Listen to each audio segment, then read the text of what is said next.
Hi, everybody. Let's get this party started. Apologies for being late. Got called in the CA's office for a moment. So I'm going to call this meeting to order at 2 minutes past 1. My name is Wei Mason. I'm the chair of the Transportation Standing Committee and the councillor for downtown Halifax. Pleased to have you all here today. I'll start with an acknowledgement that the Halifax Regional Municipality is located in Mi'kma'ki, the ancestral and traditional lands of the Mi'kmaq people. The municipality acknowledges the peace and friendship treaties signed in this territory and recognizes that we are all treaty people. Further to that, tomorrow at 10 o'clock we'll be raising the Truth and Reconciliation flag in Grand Parade, and there will be events here on Monday on the statutory holiday, and I encourage everybody to attend. So moving on to approval of minutes of August 24th, 2023. Yeah.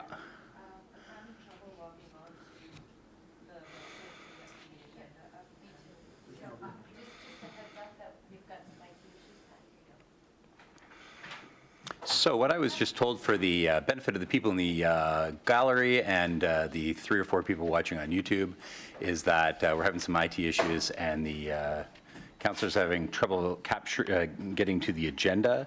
Do you have paper copies of the agenda being circulated? I have some, yeah. Okay, so most of today, with council's concurrence or committee's concurrence, I'm just going to go ahead because most of what's happening today, it's all presentations. So hopefully we can get that resolved. So I would be looking for a motion to approve the minutes of August 24th, 2023, moved by Councillor Cleary, second by Councillor Outthit. Any further discussion on the minutes as presented? Seeing none, we'll move to a vote. All those in favor? Opposed? Carries. Thank you. We'll move to approval of the order of business and approval of additions and deletions. Given that we have 3 external presentations today, which is unusual, but we don't want them to keep adding up, I would ask for a motion to waive section 45A of Administrative Order 1, which states that we have a maximum of 2 external presentations that can occur in the same meeting. So Councillor Lovelace has moved that the Transportation Standing Committee suspend section 45(1)A of Administrative Order 1 respecting the procedure of council, seconded by Councillor Cleary. Any further discussion on the motion on the floor? Question's been called. All those in favor? Opposed? Carries unanimously. Thank you very much for that. So then we'll go to the clerk. Any further changes in the order of business, additions or deletions? There are no additions or deletions from the clerk's office. Oh, there you go. Do you want to repeat that? The mic was off. There are no additions or deletions from the clerk's office. Perfect. Thank you very much. So anything from council? Councillor Outthit. Thank you, Chair. I'm going to suggest that we move up item 15 just to the beginning or to next here, which is the approval of the in-camera minutes. That way our solicitor can go back to being a solicitor and being productive. If that's all right. Moved by Councillor Outthit, seconded by Councillor Lovelace, that item 15.1 be moved up to, that would be for consideration. We'll put it right before we go to correspondence, petitions, and delegations. So that'd be right after number 9. Question's been called. All those in favor? Opposed? Geez, Colin, aren't you the luckiest duck today? So any further amendments or changes to the agenda? Could I have a motion to approve the agenda as amended? Moved by Councillor Outthit, seconded by Councillor Lovelace. We'll move to a vote. All those in favor? Opposed? Carries. We now have an agenda. Getting closer, Colin. There's no business arising out of the minutes. Is there any member of the committee who wishes to declare a conflict of interest? Seeing none, there's no motions of reconsideration, rescission, no deferred business, no tabled matters, which brings us to 15.1. Someone would care to put the in-camera motion on the floor. So I would ask if you could give Councillor Outthit a mic to read the motion.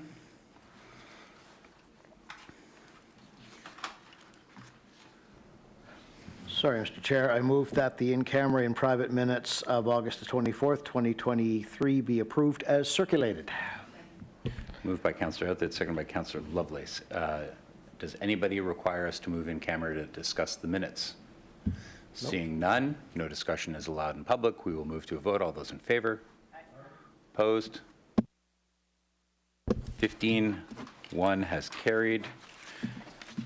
Godspeed, young man. Moving on. What was that? Do us proud. All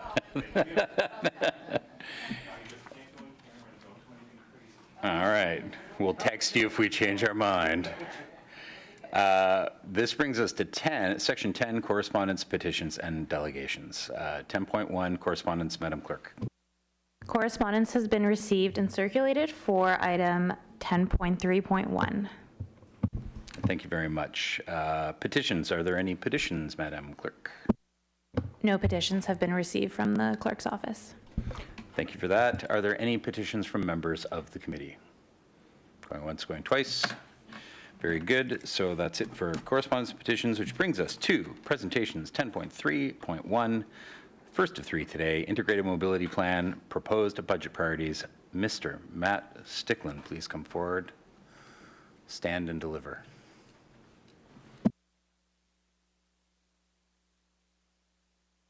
Oh, I keep forgetting, since almost everybody on the list has presented before, please keep it to 10 minutes. We'll notify you when you have 30 seconds left with the little yellow sign. Red sign goes up when you're out of time. And please keep it polite, parliamentary and on point. Thank you.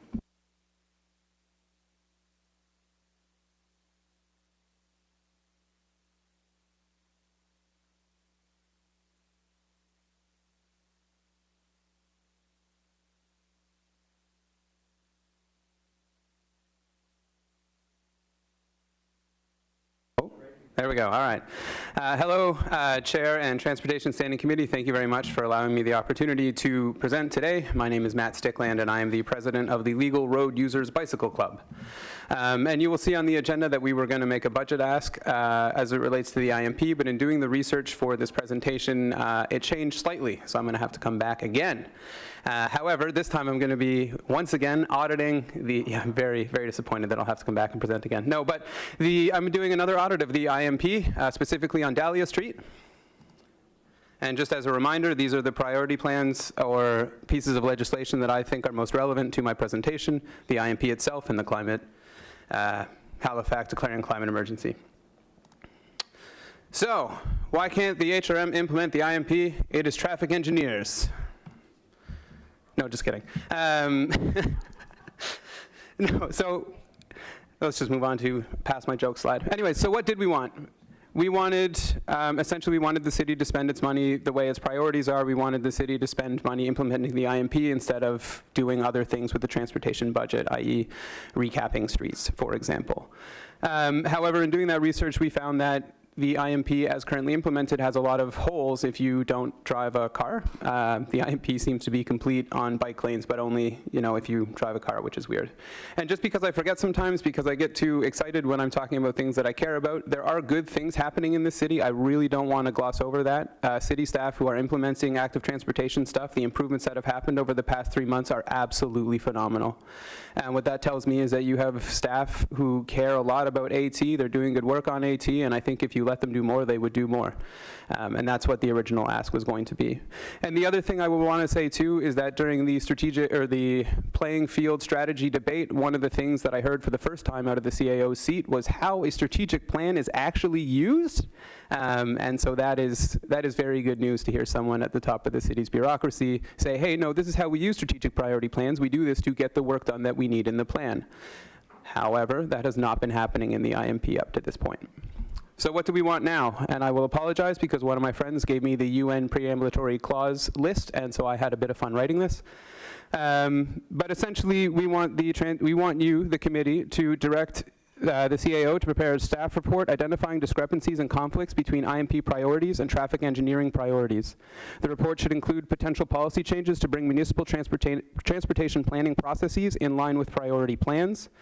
And the CAO, that report should also include suggestions on how municipal planning processes can or should be changed to make it easier to integrate future priority plans into municipal planning and implementation processes, which I think is something that the city is currently missing quite a lot. You see it with the HRM Green Network Plan, you see it with the IMP. Any of the priority plans that aren't strictly legislative, have a strict legislative requirement for land use, often fall down in implementation. So why did the change in the presentation and why are we changing it? We're going to look at Dahlia Street, the complete quote-unquote We consider it to be a AAA arterial. It is the only way to get from the bridge across the circumferential highway safely is through this passage. So our area of focus starts at the bridge and goes to the start of the Lake Panook mixed-use path. The first issue, very minor. Whatever.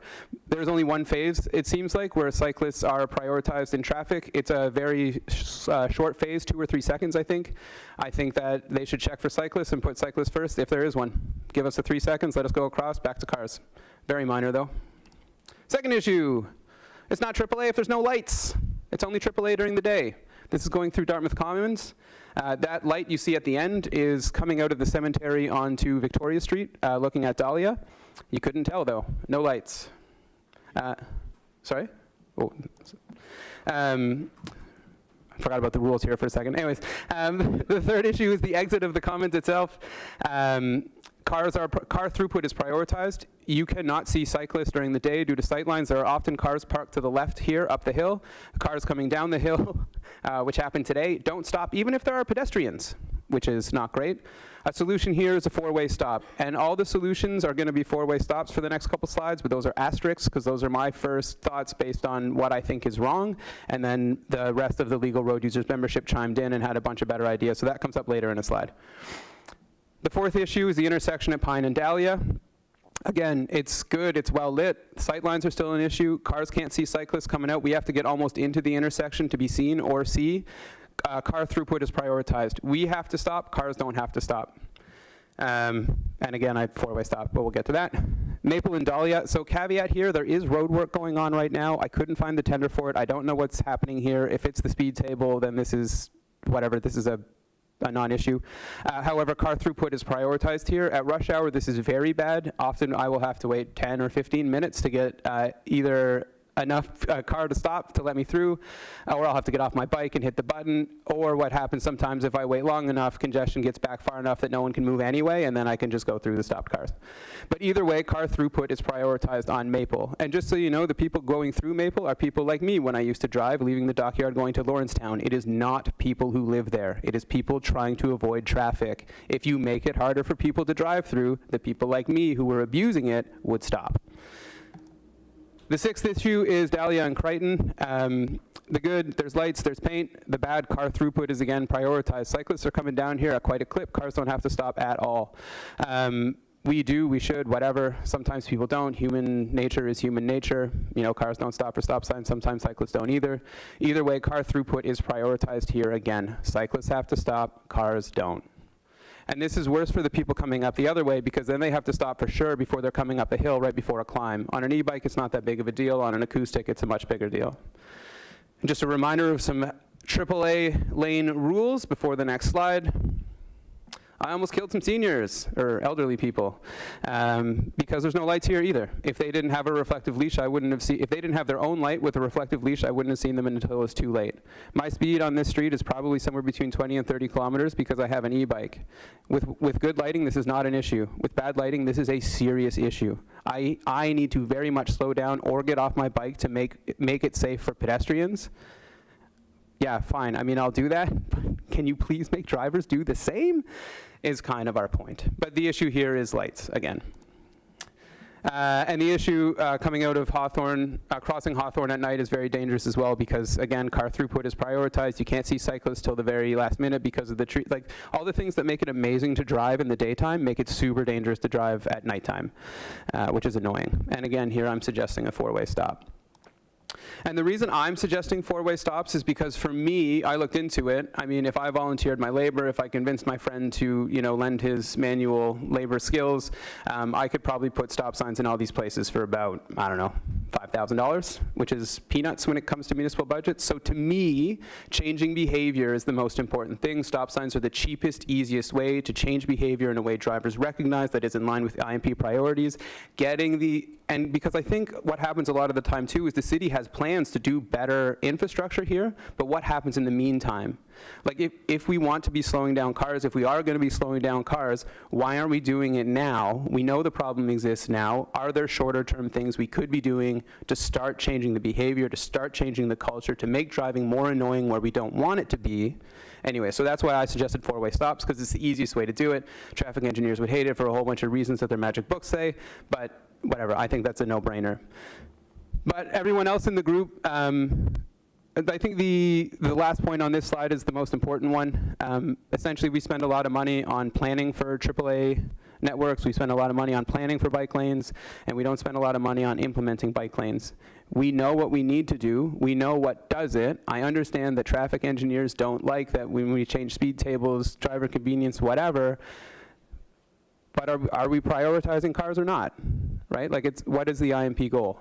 What are we doing to actually implement the IMP, even on the places where we say we have done it and completed it?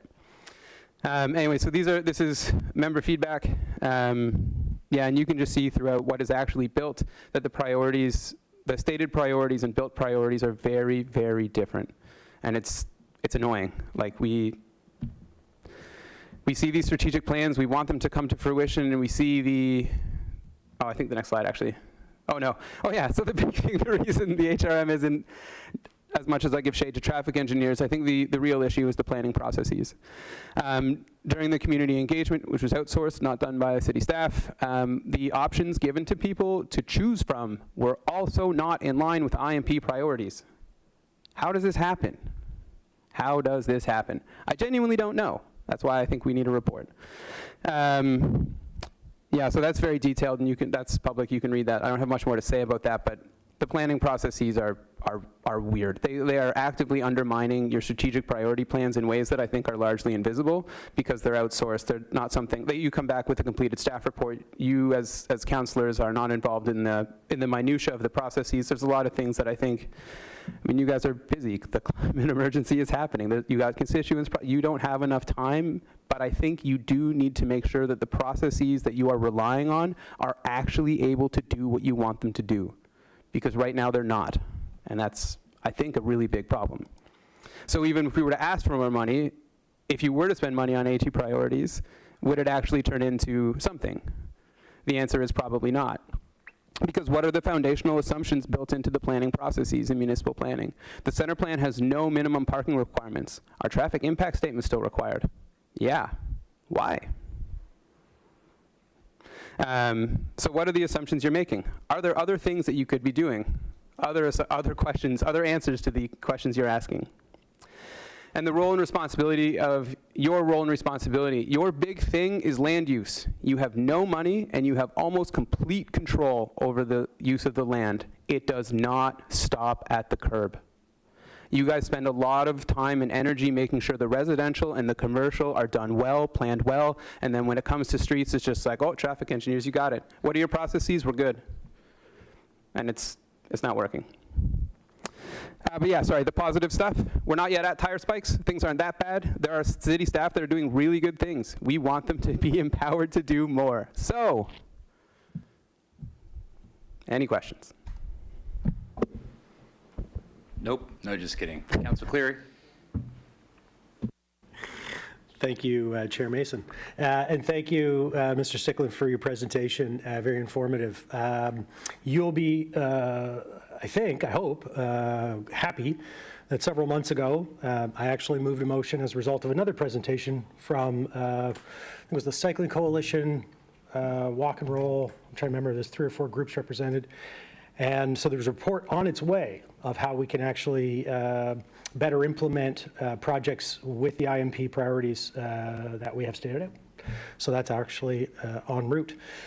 I do have a quick question for you, though, of clarification. So you mentioned the Legal Road Users Bicycle Club, which, and from what you've reported, is kind of club I would actually support and join. So I looked online. It's not registered with the Joint Stock Companies. I can't find a website for it or any info. How do I help out? How do I join? LegalRoadUsers.ca. It's legalroadusers.ca will send you to our community Discord. We're primarily like a social like the point of the group is meeting other cyclists, finding commutes so that you can, do a critical mass on your way to work type thing, bike bus on your way to work, bike pool, whatever the term is. That was the original idea, and then we registered as a nonprofit society last week, and then I got an email a couple hours ago saying I filled out the paperwork wrong, so TBD on that. But no, we are registered, and we're doing other. Like, for example, if you wanted to send me money so I could keep selling bus tickets at the ferry terminal with Tap Pay to make a point, that's cool. I'd be willing to do that. And if you want to join, we have shirts and stuff, these cool patches. So, yeah. Awesome, thank you.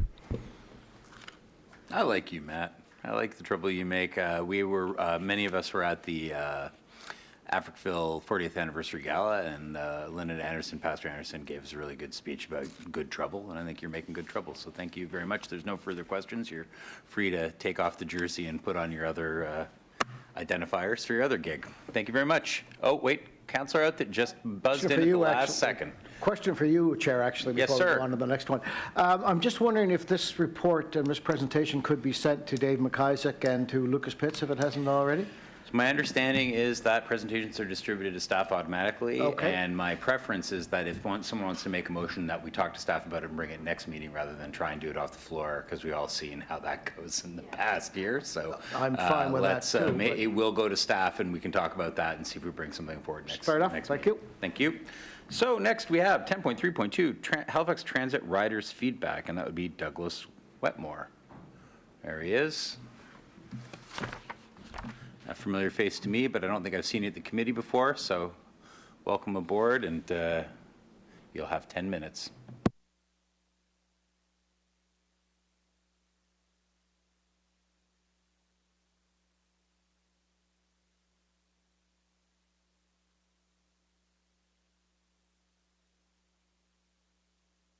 Testing, wonderful. It's been a while since I've been in this room. I want to say 2018, 2019. Brief introduction, my name is Douglas Wetmore. I'm here on behalf of It's More Than Buses. A little bit about myself and our group. We are comprised of everything from transit nerds who love to do research and read all the articles to just day-to-day transit riders like myself. I don't drive, I take a kick scooter, and I use transit and have been doing that since September 2015, so just past the 8-year anniversary. One thing that we're here to talk about today is our concerns with Halifax Transit. Now, knowing that we have 10 minutes, rather than go through the entire list, which will take us to next week, we wanted to focus on one thing specifically, and that's amplifying the voices of the people who actually take transit and what their concerns are. At the present, when Halifax Transit does their quarterly reports, typically what you see is a pie chart that indicates the percentages on what calls go to what areas. No real details on what routes are being talked about, what specific problems are being brought up, and usually there's a line in there that says anywhere between, at least in the last year, 50 to 90% has been successfully addressed within service standards, but there's not really much, at least public-facing, information on what that service standard is. I know myself and a lot of other members of the group have submitted many complaints through 311, and to date, I want to say I've submitted probably about a dozen, maybe 16, and I've never heard back on a single one of those. So we decided we want to do something about that and amplify some of the voices that we believe aren't going heard. So we've put together a brief pilot that was aimed to collect feedback from riders and help bring that forward to council here today. And that's what would have been dropped off in your inbox. So this here is a summary of all the feedback that we have received. To date, our pilot brought in just a little over 50 responses, which isn't much, but a lot of these responses varied from individual comments about the one being 42 minutes late to really in-depth comments about people's experiences taking transit over the course of many years, multiple problems they experience, and recommendations that they'd like to see fixed. Jumping straight into what we've submitted to council, our first package here highlights in order what we heard most going down. So by far the most common feedback we received in our first package was regarding the overall reliability of the network. I believe every single corridor route except for Route 6 was specifically mentioned being unreliable, whether that's in regards to frequency, lateness, overcrowding. That's the summary of what was mentioned. I do want to touch on overcrowding, as that was a very frequent complaint that was brought up, especially on the corridor routes and even some other routes. I know 29 and Route 90 going into West Bedford was also highly brought up. Outside of reliability, there were some comments on noticeable lack of transit coverage in areas such as Bayers Lake, West Bedford again, areas of Dartmouth, Dartmouth Crossing, Cole Harbour, and the further out you go into HRM, the worse the complaints get. The last thing that was really common was concerns regarding communication with Halifax Transit and conflicting information between third-party apps and resources provided by transit. Beyond that, there's a page that highlights a few specific comments from riders, which if you haven't already, I strongly encourage you to read. But moving into our second export, a lot of similar comments, a lot of new comments. Easily, by far, the most common complaint we heard in the last 2 months was surrounding fares and fare accessibility. What I found most interesting was there were commonly across many people talking about years of experience taking transit. One of the biggest frustrations for them was the fact that they just couldn't buy fares to take transit in the first place. Finding fares and finding exact change is a barrier to some people to take transit. And there were some stories about if people couldn't find $2.75 in exact change, they would just forget it and take their car because it was probably going to get there faster anyways.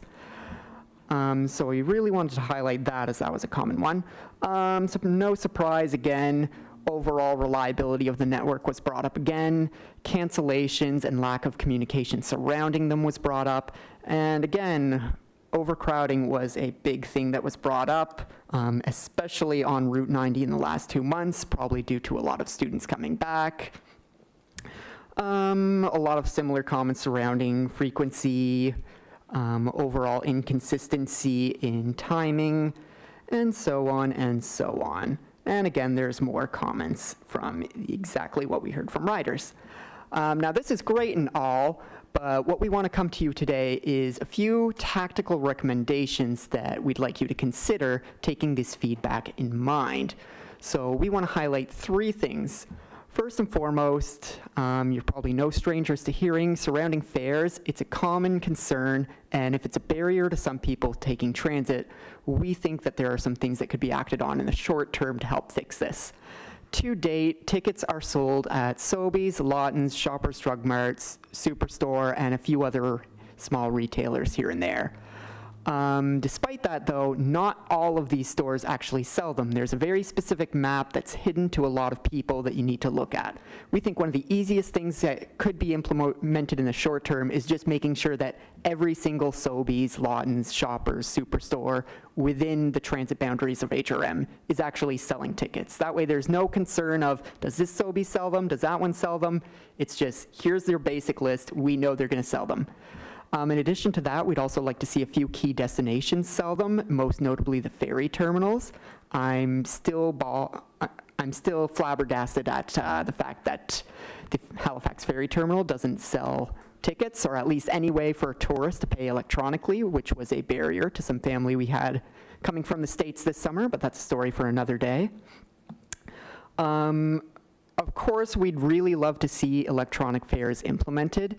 And I know there's lots ongoing with that, but we'd like to see a little bit more accountability on behalf of Halifax Transit as to why this wasn't implemented in 2017, as the original 5-year timeline had estimated. So we'd like to see the Transit Standing Committee push a little bit more in terms of that.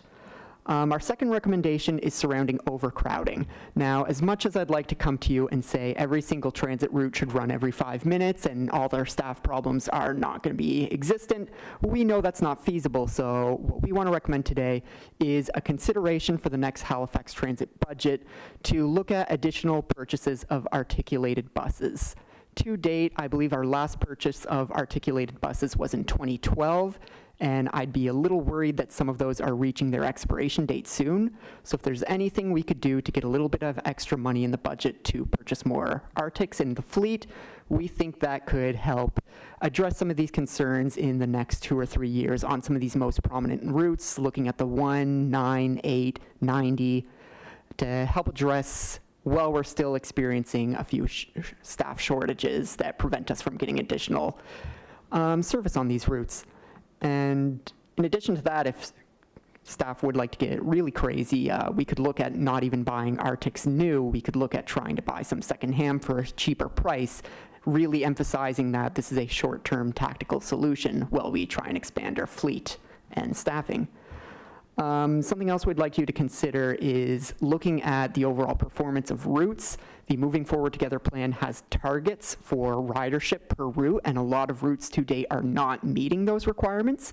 So there could be opportunities for taking some service that are currently servicing 5 to 15 passengers per trip and putting them on those overcrowded routes that are servicing 30 plus passengers a trip.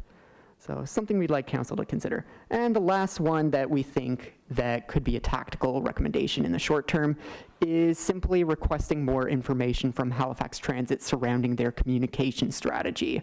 I could sit here again for hours talking about Halifax Transit's current communication strategy and anything that causes problems with riders, but at the very least, what we'd like to see is council put a little bit more pressure on Halifax Transit surrounding issues, conflicting information between third-party apps, overall wayfinding.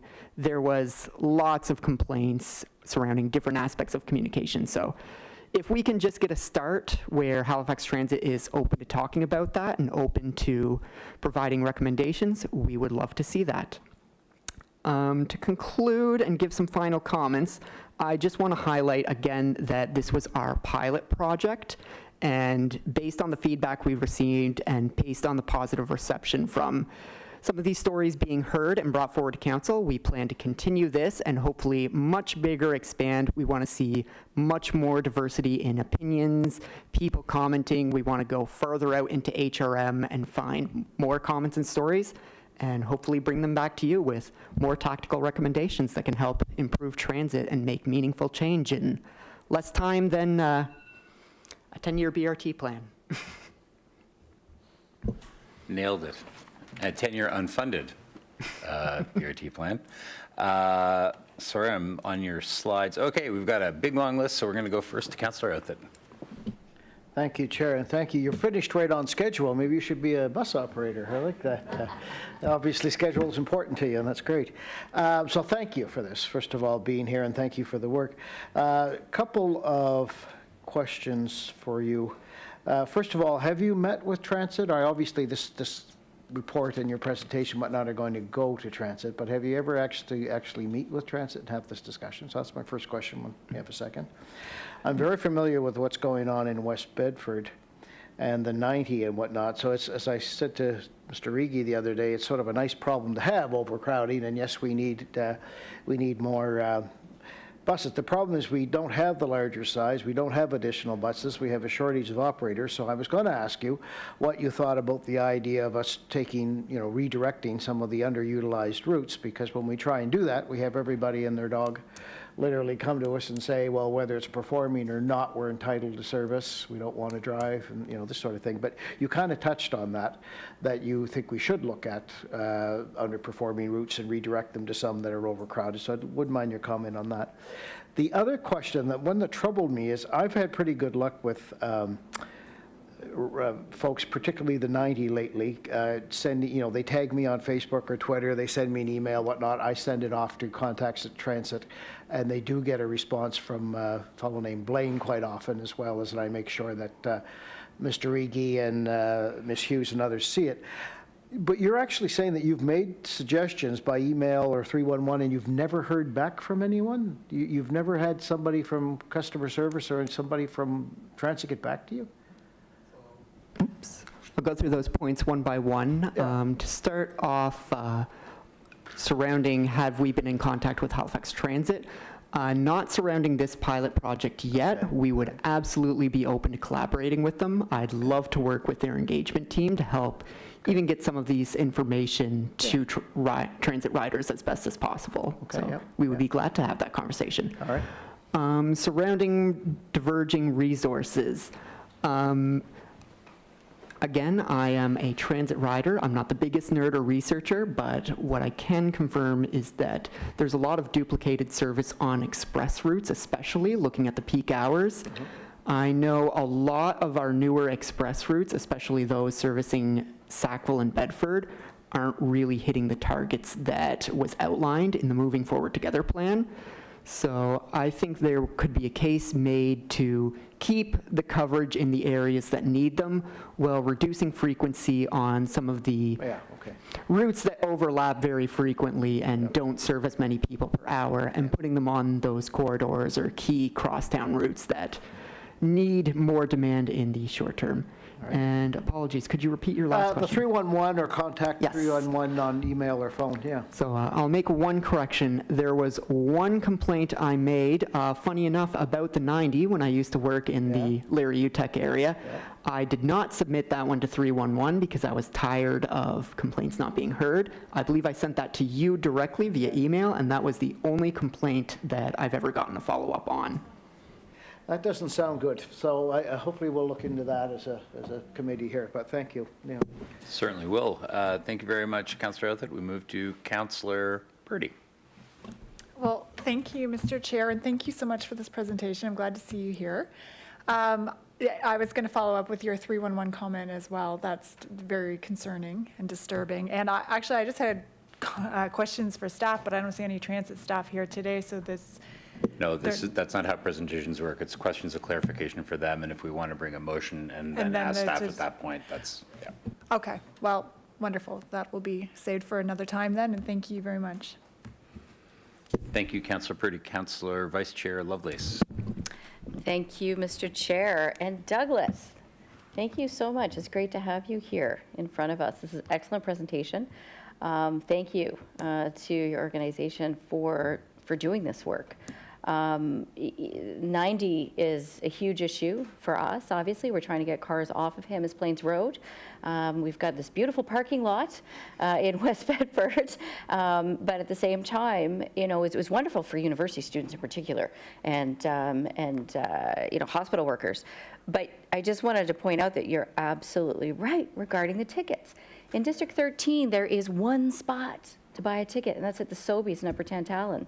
Nowhere near the Park and Ride in West Bedford. There is nothing, unless you go into the Shoppers at Larry UTEC to actually buy tickets. So that is definitely a problem, and I appreciate that. And your website, that seems to be updated with all of this information. You're saying you're going to do more of a deeper dive, and I hope you're going to come out to Hammonds Plains and to that Park and Ride in Upper Tantallon. But my question to you is, did this information that you received indicate that with the overcrowding that you're seeing conflict? You know, we have really, I think, done a good job kind of getting the word out there about the transit code. We've got an engagement team that's focused on that promotion around safety on transit. Did you see any indication that overcrowding is actually leading to conflict between users, between riders? Yeah, so I've got 2 points there, one surrounding the fare accessibility in Hammonds Plains, West Bedford, and a comment surrounding what we heard surrounding overcrowding. So surrounding the fares, yes, would love to see more in West Bedford. I was working for a year and a half at the New Brookline Plaza area, Okay. and I knew I would need to have 2 tickets a day with me, otherwise I was going to be stranded in the area unless I wanted to cross a highway, so Right. would love to see some action there. Would be glad to come out for a trip to Hammonds Plains. Not sure if the bus schedule will allow me to do that. Hopefully one day it will, a little bit easier. Well, we'll ride the bus together. Let's do that. Sounds great. Okay. Just a reminder that we are all volunteers at the end of the day, and some of our schedules are a little bit more flexible than others, so we're trying our best, but Okay. we do have limited resources. Surrounding your comment on overcrowding, we didn't hear anything specifically in regard to overcrowding causing conflicts. Most notably, overcrowding caused loss of service. I know myself, I've got a trip out of country coming up, so I've been trying to avoid any disease as much as possible. I myself was waiting for an 8 last night. The 8 pulled up 17 minutes late, but that's a different story. Right. And the bus had standing room only, just barely behind the yellow line. I didn't get on that bus. I doubt that it was marked as an overcrowding based on what we've heard Halifax Transit regards overcrowdings. Right. But I know myself, I wasn't going to get on that bus. Okay. We've heard similar comments from people who have problems standing up on the buses, where if there's a bus that just doesn't have any seating rooms, they will not get them on the bus, even if there's plenty of room for them to stand. And what some of the more transit nerds of our group have noticed is buses that have frequent overcrowding tend to be less fast going through stops because it takes them more time to board on and board off. So overcrowding can also be a contributor to the lateness of some of our more prominent corridor routes, but that's research for someone a little bit more knowledgeable than me. I appreciate it, Douglas. Thank you. Thank you, Vice Chair. We'll move to Councillor Cuddle. Thank you very much, Mr. Chair. I echo my colleagues. Great presentation, great information. So glad to see It's More Than Buses is still around and going and doing valuable work in the city. To your point earlier about wanting to participate and help and be an active stakeholder, working with Halifax Transit around engagement. I think that's awesome, and I 100% agree that we need to work with our stakeholder groups better if we're going to reach different audiences and engage people in new and different ways. We're not always the best at that, and so I'll welcome a further discussion about how we can work better with our stakeholders. Bang on about the fares. I mean, this has been going on for years, this fare issue. It's nothing new. It's actually, at this point, it's embarrassing. And I don't know, maybe somebody else here can shed some light on why this is a persistent issue about not being able to sell tickets in other places. And we just heard from the previous presenter that, he buys tickets that people can pay him on tap to prove a point. And that is a good point. I just looked up Discover Halifax about your point around tourists coming and how confusing it is for them to use the transit system, not knowing if they need exact change. And Discover Halifax does talk about needing exact change. It does not have a link to that secret map of where you can actually buy tickets. See, if you're here for a number of days, walking around with a bag full of coins is not practical. So I'm going to make a note to them about that. And as well, your comments about overcrowding. I know in Herring Cove, I hear from transit users that the bus will just drive right by when it's overcrowded. It doesn't stop. So they'll be standing at a bus stop waiting to catch their bus to get to work, and the bus just keeps rolling because it's at or over capacity. And so this is for all the reasons you mentioned, it's an issue. I mean, when it comes to overcrowding on a bus, any big city you go to, if you take a subway, they're all overcrowded. And, I'm noticing more people wearing masks again in those situations. But, I don't know what the solution is to that because, that's a lot of buses to give everybody a seat. And it's a rush hour issue, not a all-day issue. So, that's, perhaps something that we need to look at more about how you make sure people who do need seats can get seats, because I think you're quite right. There's many people who can't stand on a bus for a long period of time for physical reasons and limitations. But just back to the stakeholder piece. I mean, and it's not just It's More Than Buses. I mean, there's other groups, other stakeholder groups out there that are also very passionate about transit and different kinds of methods of mobility around the city. have you thought about, what that stakeholder partnership might look like where people might be able to assist, or how you might, even think about getting some lift off on that? What would that look like to you?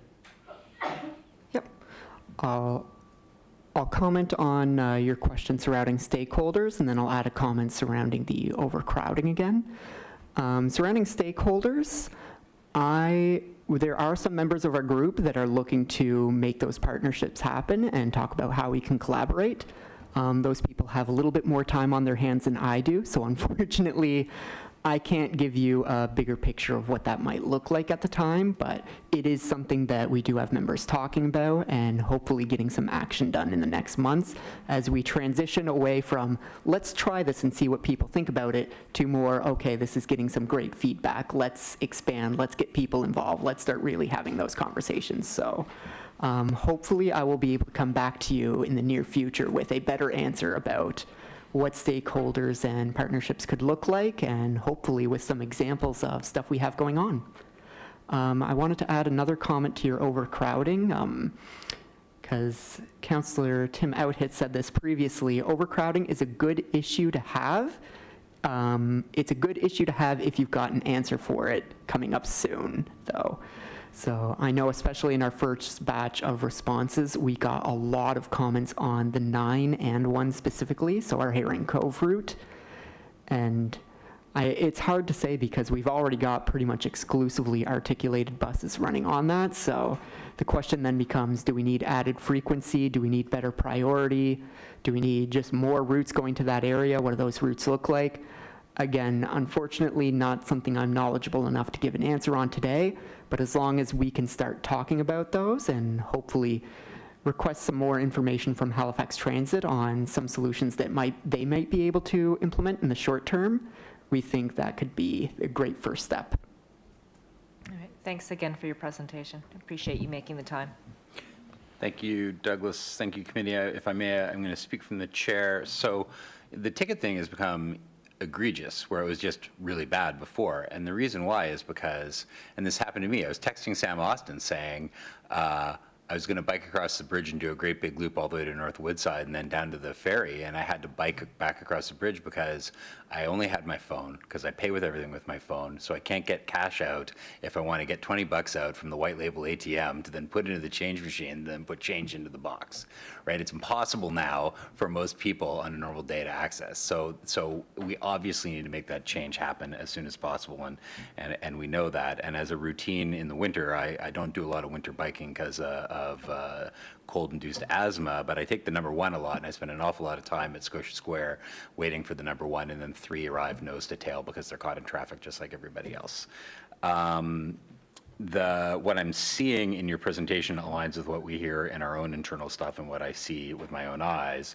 When you're talking about the 1, the 8, the 29, the 90, the 9, that is a whole bunch of investment that needs to happen, especially, we have boarding and lighting and GPS data, so we can ask staff to drill down into that and tell us where the actual choke points are. We don't have to guess, but we also know from previous examinations that the Robie Street corridor and Spring Garden and Morris and the lack of jump lights in downtown and all that stuff contributes to schedule adherence and on time, and I think we really need to dig into that.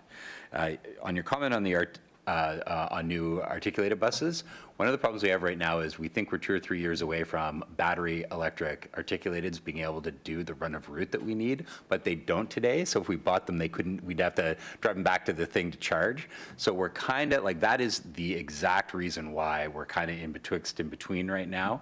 But I hear you, we need more articulateds, but we don't want to buy any more diesel buses. We may have to settle on hybrids though, and I think that would be probably okay because we got to keep the service up. So questions for you. I'm going to get into some because, it's great to have It's More Than Buses here. I will remind you the election is in 13 months, so whatever your demands are, please have them public by January. I've been saying that to all the not-for-profit and civil society people. Get us up against the wall with your demands. The 2 specific things that I'm interested in is you talked about how moving forward together talks in policy 6.2 on page 74 of if a route does not hit ridership guidelines, there's a whole list of things that we consider. Consolidating and changing the route and reducing service, getting rid of express or peaks, and then finally, if it just doesn't have ridership all day, it should be canceled. When we adopted Moving Forward Together, staff explicitly said at public meeting over and over again, and then that bus driver and that bus would go on a corridor route. And so I just want to say to my question to you is that what you're supporting? Because it's politically very hard, and it's something that I intend to bring a motion about this. If it's not brought forward by transit and budget, I'm going to try and force the issue, because we just need to get those buses, especially on those corridors routes, the 1, the 8, the 9. We need to get those buses there, and those local communities will be serviced better than by having performative empty express buses. But I'm wondering what your position on that is. Do you really support that? Obviously, we want to put more money in transit and have even more bus drivers, but today, that's what's on the table. My second question for you is, one thing that did this come up in talking to folks is, because I hear it, is policy 5.1.3 on page 67 talked about enhanced bus stops and having more information at bus stops, and we talked in the public engagement about heated bus stops at the busiest bus stops, which we now know where they are because of the boarding data.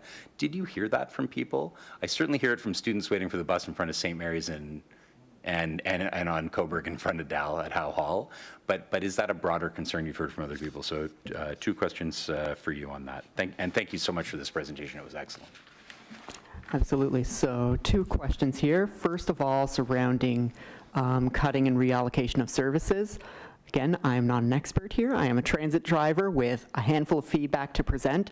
What I will speak on is my own personal experience. Prior to moving to downtown Halifax, I lived in the suburbs of Lower Sackville, and I would bus back and forth from St. Mary's every day for 4 years until that was too much for my mental health. But I am going to use Lower Sackville as a bit of an example in how their route structure works. What I think is a reasonable request is we've currently got 4 express routes going to Lower Sackville. We've got the 182, 83, 85, and 86. Of those, the 183, 5, and 6 follow essentially the exact same route up until Sackville Terminal, where they then branch out into their own specific suburbs. Where all of these routes aren't necessarily hitting the targets they need, I think it's less of a question about, do we cancel this bus altogether, and more so of, okay, if they're running, we've got 2 of these running every half hour, 2 of these running every 15, or 1 of these running every 15 minutes, can we start canceling some trips, maybe cut them all back down to every half hour service? Would that help pump the numbers up on our per passenger trip? And could we then take that route? I know express routes are very taxing because you've essentially got a half full bus going one way and then an out of service bus going back downtown until it can do another express run. So I think there'd be a good argument to look at cutting back the level of service of those express buses first. I'd be less supportive of cutting routes altogether, especially those that go through suburbs, because those, what I'd more rather see is looking into how those routes can be improved. Maybe that's, do we take some of these suburban routes and merge them with the corridor, similar to what we did in Spryfield to huge success. But that is a massive, big planning, scheduling, and massive question that I don't expect to be fixed overnight. So we didn't want to come today with those big recommendations of, we think you should overhaul the entire network in Sackville. What we think is much more reasonable is looking at those specific routes, cutting back service where it's appropriate, and reallocating them to where it's more important. No, I totally agree. That's what policy 6.2 says to do. It doesn't say to go straight to cutting at all. So I'm not saying that. What about bus shelters? There we go. Surrounding bus shelters, yes, that was something we heard. In, I believe, both packages that we shared, it wasn't one of the main reoccurring comments that we saw, so we didn't highlight it at the very top, but it is listed, I believe, in the bottom little section of additional notes under both of them, that infrastructure at key transit terminals or bus stop is often inadequate, contributing to poor transfers or wayfinding. The examples I'll give that were mentioned in this, the feedback we received, was there's a lot of transit stops, especially outer HRM, that at the very least are missing a concrete slab to comfortably stand, are just overcrowded with greenery or just lacking lighting in general, making them very unsafe. When we move into the downtown core, we improve our transit stops and get what we see at Mumford Terminal, where there is infrastructure there and it's a horrible mess. So yes, it is a common comment that we see, not as common as those other big ones that we've mentioned. But yeah, it's something that would be addressed, and it's not something that we had a tactical recommendation coming for today, but hopefully it's something that we can talk about more and maybe get a short-term solution and a long-term plan in place to help improve that. That's great, thank you. Back to Councillor Cuttle. Sorry, I think that was a mistake. Sorry. No, that's okay. I think it was I put my computer on it. All right. In that case, you're free to go. Thank you so much for coming. We'll see you soon, I hope. There was a time where between the Cycle Coalition and It's More Than Buses, you were all here every month, and that would be great. So thank you so much for coming. We'll move on to the very patient Dustin O'Leary, who's been sitting back there deeply fascinated by everything he's seen today, from the who's going to present on emergency preparedness in Westwood Hills. Thank you so much for coming, Dustin.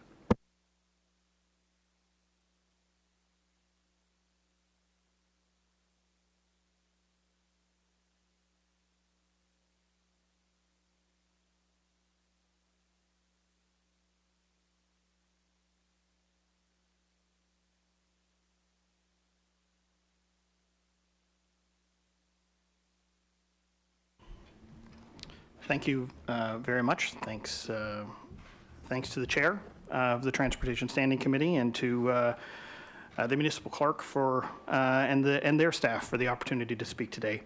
My name is Dustin O'Leary. I'm the president of the Westwood Hills Residents Association, a volunteer position that I've been proud to hold for the past 8 years. 15 years ago, when I was still an employee here at HRM, my wife and I moved to Westwood Hills. Our family has grown from 2 to 4, 5 if you include our dog, and it has and continues to be an ideal place to build a life and raise a family. Like ours, many families have chosen to live in Westwood Hills. We're able to enjoy a life close to nature, but still with some of the amenities of city life. But it truly is the epicenter of what you are now calling the wildlife-urban interface. But that said, with just shy of 800 homes, there are families of all kinds, and we're proud of them all. Westwood Hills is strong. With some concern, and with some concern, we continue to grow as more development is being approved by HRM every month. Westwood Hills has a few characteristics that make it uniquely identifiable from a municipal perspective. We're very community-minded. When neighbors or external community members are in need or have a problem, Westwood Hills is there. Westwood Hills is 20-plus years into its annual holiday food drive to assist the St. Margaret's Bay Food Bank. We have completed charity road tolls and dozens of fundraisers for those in need. Whenever help is needed, within the neighborhood or not, we think of ourselves as a lucky part of a bigger community, and we want to help. Secondly, we vote. Westwood Hills residents are aware, they're engaged, and they're intelligent when it comes to government at all levels. We also have some of the largest voter turnout numbers in all constituencies. Lastly, and with respect, we don't get much for the taxes we pay for from HRM. Westwood Hills has 1 community green space, 2 playgrounds, and no maintained trail infrastructure. And let's not even start talking about the ditch tax. And there is also a complete lack of emergency preparedness infrastructure. Yes, the garbage gets picked up and the roads, by and large, are maintained, but as residents, we're forced to make the most of the little that HRM provides Westwood Hills. But not surprisingly, the lack of emergency preparedness infrastructure is where I want to focus today. For more than 10 years, Westwood Hills and the community and the Residents Association identified the lack of egress and mitigation for potential fire and/or flood damage as lacking. They also knew it could have huge repercussions and raised that point with local municipal leaders. These concerns were only exacerbated by continued growth and development being approved without reciprocal growth in safety infrastructure. In September 2016, a house fire on a private lane in Westwood Hills destroyed a home, but luckily that fire did not spread to others. A neighbor living close by realized how vulnerable she and the rest of her neighbors were and resolved to do something about it. The Westwood Hills Association and I supported her mission, and together with a small team of neighbors, a lady named Nola Button worked with HRM Emergency Management to create a first-of-its-kind community evacuation plan.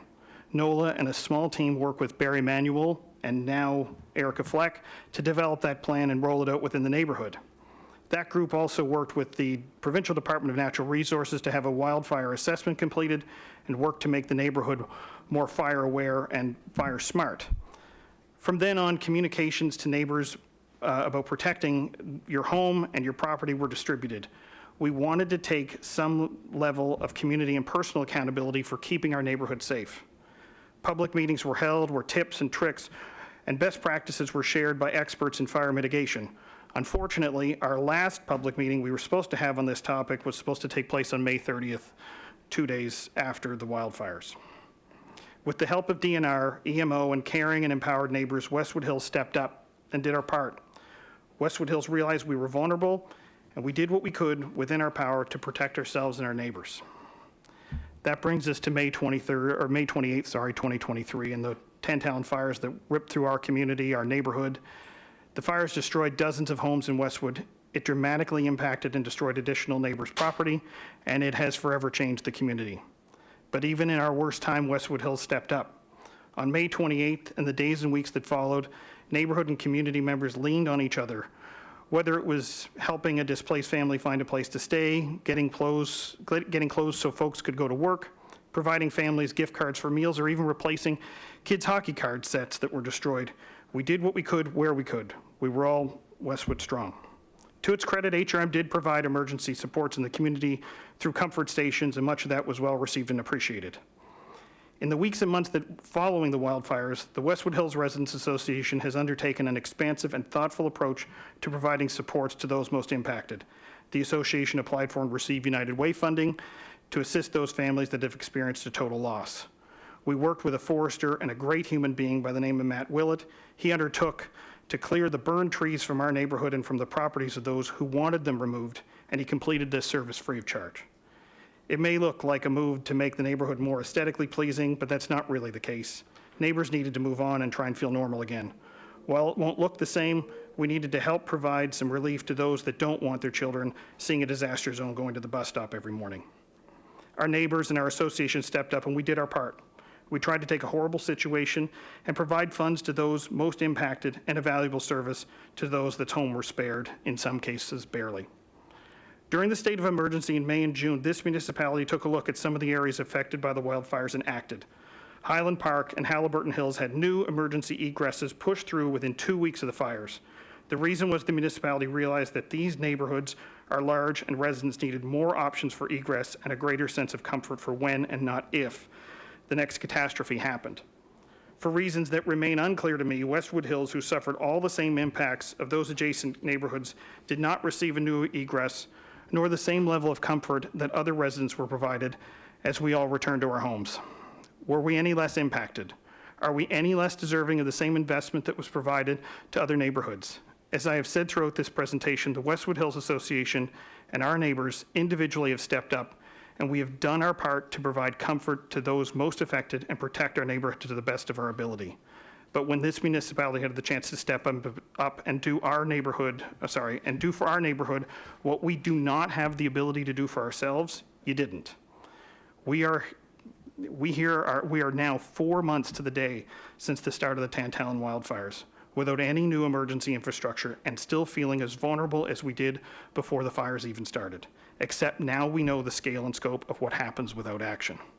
On behalf of Westwood Hills, our association, and our neighbors, I implore you all as leaders in the community who have the power to approve such a construction to expedite the process of getting a new egress in our neighborhood built. The contemplation, the studies of other neighborhoods, they're all important considerations, but our neighbors have been through enough. We need you to build that exit now. To close, and for some perspective, you should know the latest support that the Westwood Hills Association is looking to provide to our neighbors is counseling services, especially for kids in the neighborhood. They experienced hell, and the level of fear and anxiety following this fire and the harrowing escape that some families had to make has not been helped by the inaction of local government. Realistically, we know that if the next fire happens tomorrow, we're no better off than we were 4 months ago, and that is shameful. We hardly escaped with everyone alive and safe in May. The time to build a new emergency egress in Westwood Hills was months ago, but every day, every week, every month that goes by doesn't remove stress or anxiety, it adds it. We can all hope that the next emergency in Tantallon is less impactful, less damaging, less catastrophic, but hope isn't a strategy. This body and the municipality needs to act immediately, not with plans, but with action. Give our neighbors the level of comfort and peace of mind they deserve. Step up and do your part. We did ours. Thank you for the opportunity to speak, and I'll take any questions. Thank you very much. As always, we'll go first to Vice Chair Lovelace. Thank you, Mr. Chair. Thank you, Dustin. I am so glad that you were here today to give that presentation.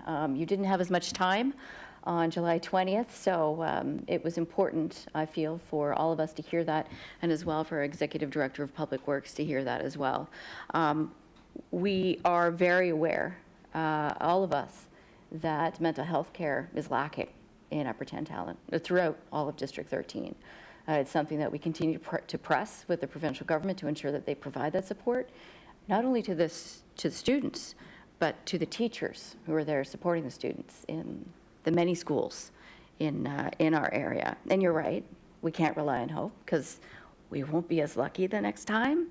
And the work that NOLA and the Residents Association was extremely important, and in fact was groundbreaking at that time, because no other association was doing that work. But we knew, and we know now, that Westwood is almost surrounded by forests, completely. It is in the middle of Bear Country, of wildland-urban interface, and it is a subdivision that's surrounded by Crown land, where there is absolutely no forestry management program at all. In fact, the response from the Department of Natural Resources to the burnt trees was, no, they're good, just leave them, they're good. But Wagner Forestry came up, stepped up. Harry Freeman's lumber mill down in Greenfield, Queens County is processing all of that wood that Matt and his team are removing. And it's giving a sense of comfort, because then the community is not just looking at these burnt trees, which is a mental reminder of the devastation. I do want to say that I sincerely appreciate all of the residents who have stepped up, including the Residents Association, to embrace FireSmart. HRFE, the fire staff, have been out there quite a bit talking to residents about what they can do. And our hope is that we can also do that with the province, because that Crown land around Westwood needs to be addressed. There's a lot of fire fuel that's just ready to explode for a next fire. And we recognize also that the province has announced a 96 bed long-term care facility on Westwood Boulevard. That was done that was announced just days before the fire. And so we understand from the province that they recognize that egress is needed and an emergency access route is needed. And so, we continue to work with our provincial partners and conversations with Nova Scotia Power and landowners and so forth to try to figure out a way to do this. Westwood also, which you may not be aware of, but Westwood is in a different land use bylaw than Highland Park, for example. So Westwood is in the St. Margaret's Bay planning district of 1 and 3, whereas Highland Park in Hammonds Plains is in Hammonds Plains, Beaverbank, Upper Sackville, which is a growth restricted area. And creating egress in a growth restricted area under Schedule J in the subdivision bylaw is extremely difficult, because it's actually not possible to subdivide land, which would need a change in regional plan. So that is something that regional plan folks need to look at to ensure that if Westwood Hills gets one exit to 103, which is exactly what Halliburton received, that they also receive a back exit to connect, which was always the plan. And so my question to you is, because I have to ask a question or else the chair is going to cut me off. You moved in there 15 years ago, and at that time, Westwood Boulevard was called a boulevard because it was supposed to be a throughway. And so when you moved in there, was there conversations with the councillor back then about extensions that you know of? I'm not sure if you were involved in the Ratepayers Association at that time, but my understanding, it was always part of the subdivision plan. There we go.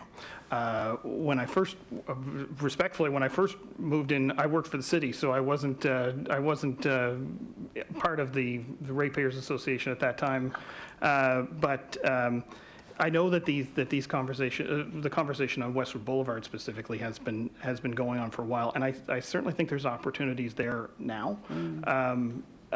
Just to give, like, as the presentation that I have there, those are the two emergency egresses that were created for the other communities.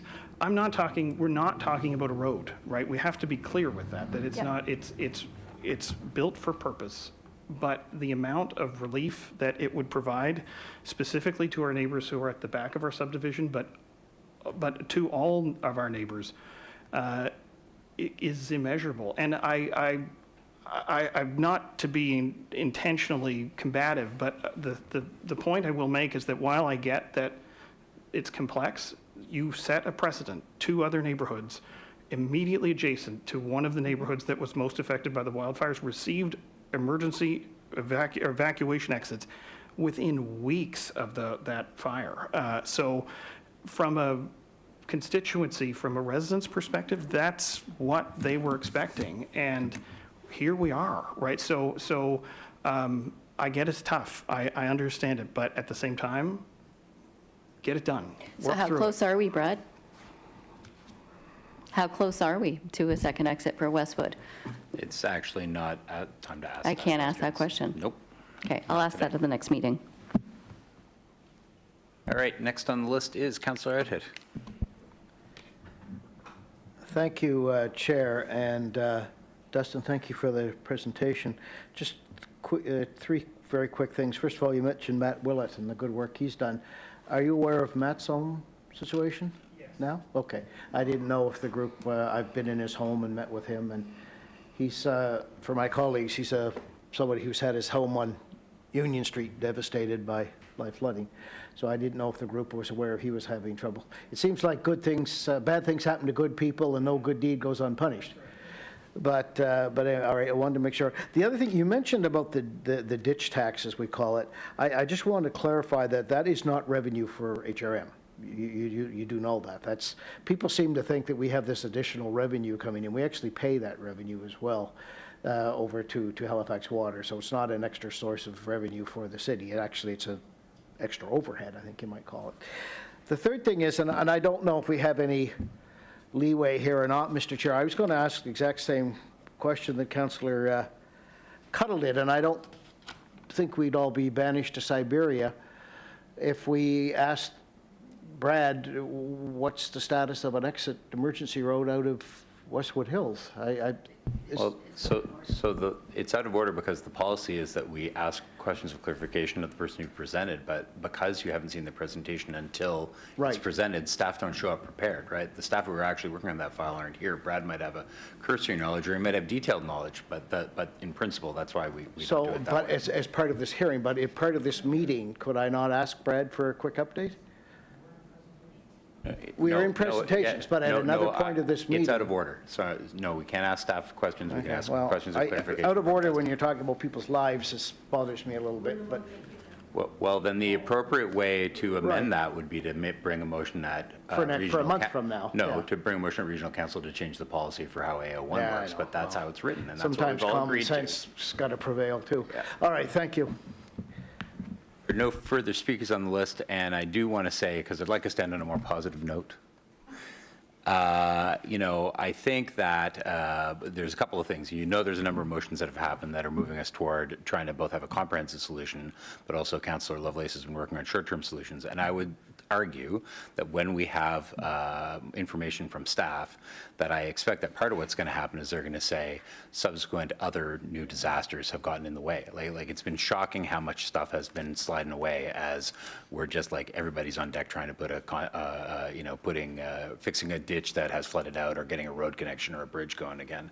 And not an excuse, just a fact, right? It's like we've been under the gun all year, and I want to commend staff for the hard work that they've done. But I also do think that there's going to be a time where we need to bring it to council or committee and ask hard questions about if we can't expropriate it because it's protected, because it's Nova Scotia Power of the province. Let's have that conversation publicly and make sure the people who own the land are held accountable for that. So I look forward to getting that information in the fullness of time, and thank you for coming down today. Thank you. Keep turning my own mic off. So that ends presentations 10.3, which brings us to public participation. We have 2 registered speakers as of September 28th. Mr. Colin May, who we have not seen in some time, but is always welcome in this chamber and has become quite familiar to many of us, followed by William McKay. Colin, if you'd come forward, you'll have 5 minutes and share your wisdom with us.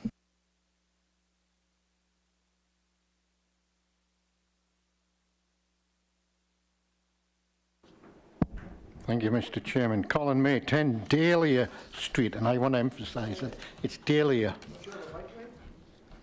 We have a bike lane, yes. And you know, I got to tell you, cyclists are just like motorists. They don't stop at stop signs if they can get away with it. The last accident outside my house was 4 years ago, in August of 2019, on a nice, bright, sunny, dry, clear day, where a young motorist failed to stop at the stop sign and became, I don't know, number 20 or number 21 to have been involved in an accident in that intersection. But that's not why I'm here. I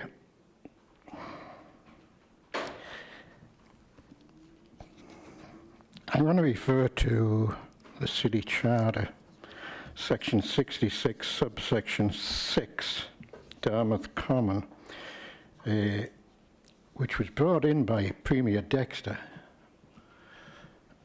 which was probably one of the greatest things he did for Dartmouth, because he specifically spelled out what the common could be used for and what it couldn't be used for, and that was in exchange for allowing the city to build the bus terminal on the common. I want to, every day, in fact twice a day, I walk 100 yards into the common and go for a walk. And every day I have to contend with cyclists speeding along. I'm deaf in my left ear, and quite often I don't even hear from my right ear. And so they're more of a threat to me than people driving cars.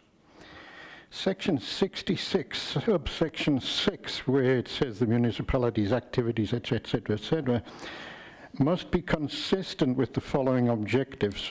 And section C, subsection C says, pedestrian priority, safe and comfortable circulation, which doesn't really exist anymore as far as I'm concerned, because now not only do you have cyclists, but you have scooters. Nearly got hit by one over a year ago.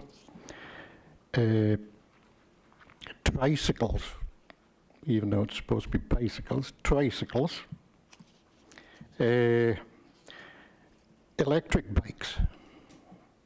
And 2 weeks ago at 7:30 in the morning, I saw a motorbike go past my house and into the common. Now, I mentioned this at one of the Active Transportation Committee a number of years ago when I was first having this problem, and after I had been diagnosed with PTSD. So what eventually I decided to do was not take the pathways, but walk through the grassy areas, which includes where the dogs are. And I'm, having had several dogs, you learn how to cope with it. And then they put in what I call the giant tiddlywinks course, AKA, what do they call them? Anyway, those things where they throw frisbees. But I have priority because I'm a pedestrian, and I've never had a problem with them yet. So, what I did between those two times was I thought, well, if I walk on the pathways that aren't designated as multi-use paths, I'll be safer because I won't have to interact with cyclists. Foolish me.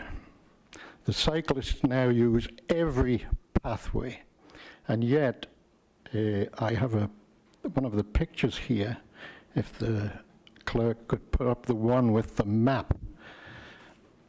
There is, at several of the gates, there is a large sign which tells you about how to use the pathway, how to use, and and it shows the bike route.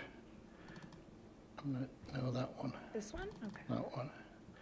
So you can see the bike route, which is down at the bottom left corner, which is the entrance at Nantucket and Weiss. Nantucket and, Nantucket and Weiss. So you can see that orange that goes all the way through and then through the cemetery and through to Dahlia. But every one of those paths now has cyclists on. It's not safe for me, but I still have to get my exercise. And I've been in touch with Parks and Rec to no avail. So it seems like the city's not interested in protecting pedestrians in there. And so I just want to say that should I be hit, HRM becomes liable for any damages that I may seek, and I will. And I know I mentioned it to the Active Transportation Committee about 4 years ago. And so what I'm asking for is that the city make sure that all maps accurately portray what is shown on there, and that some enforcement, even just for a short time, be put in place to remind other users of the park that pedestrians have priority. Thank you very much, Mr. May. Thank you, sir. There are no questions on the board, so you're free to go back to the audience. Thank you very much. William McKay. William McKay. I don't see a William McKay. Is there a William McKay? Could be William Mackay, I was just told. Not so, we'll try that. William Mackay, no. Going once, going twice, sold. Thank you very much, both of you, for coming out today, or the one of you who did show up today. There's no information items brought forward. There are no reports. There are no motions. We've dealt with in camera, so the lawyer could go back to work. There's no added items. Are there any notices of motion from the committee? Going once, going twice, seeing none. Date of our next meeting is October 26, 2023. I'll take a motion to adjourn. Moved by Councillor Purdy. We are adjourned. Thank you.